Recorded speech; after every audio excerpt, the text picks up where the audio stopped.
It was a warm summer afternoon when HOA Karen decided to target me with one of her most audacious attempts yet.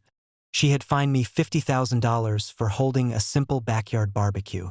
According to her, I had violated some obscure regulation she had apparently invented, and she expected me to pay without question.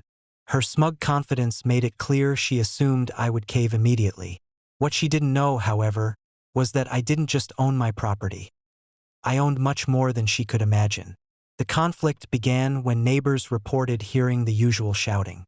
Karen had stormed through the neighborhood, issuing fines, citations, and threats, declaring that I had violated HOA rules in a gross and unacceptable way. I calmly retrieved the letter she had delivered, detailing the fine, her reasoning, and her expectations. Reading it carefully, I realized this was another attempt at intimidation, her usual tactic, but this time I had a plan that would turn the situation completely on its head. I started by documenting everything meticulously. Photos of the barbecue setup, invitations, and neighbors' statements confirming that the gathering was private and within all legal limits. Then came the bigger revelation. I owned the entire lake on which the HOA was situated.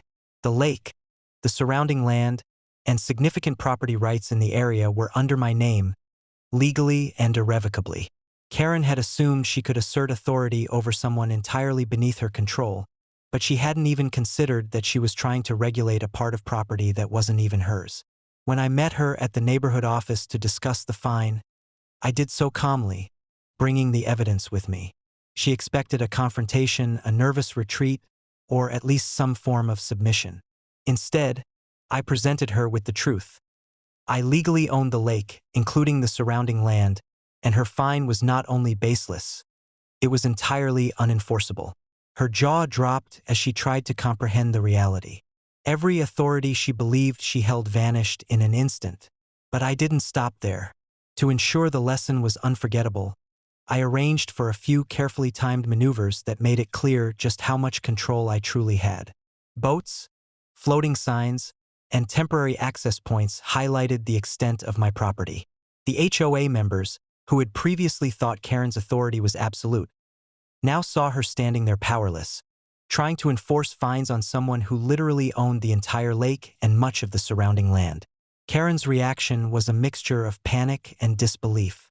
Her arguments became frantic, rambling, and entirely incoherent. Neighbors and HOA members who had watched her for years finally saw the full extent of her arrogance, and the spectacle served as a perfect demonstration of overreach backfiring completely. The fine was revoked immediately, and Karen was forced to acknowledge, however reluctantly, that she had no authority over me or my property. By the end of the day, the lake was calm. The barbecue had continued legally and peacefully, and Karen's reputation was left in ruins. Her attempts at intimidation had not only failed, they had made her appear foolish, desperate, and entirely powerless. I had turned her aggression into a demonstration of my legal authority, patience, and strategic planning.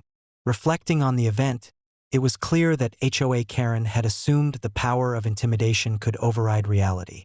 She had not accounted for preparation, knowledge, or the fact that ownership and strategy are far stronger than threats. By asserting my rights decisively and calmly, I not only protected my property but also made an unforgettable statement. Arrogance and entitlement have limits, and those limits are enforced by law, evidence, and strategic action.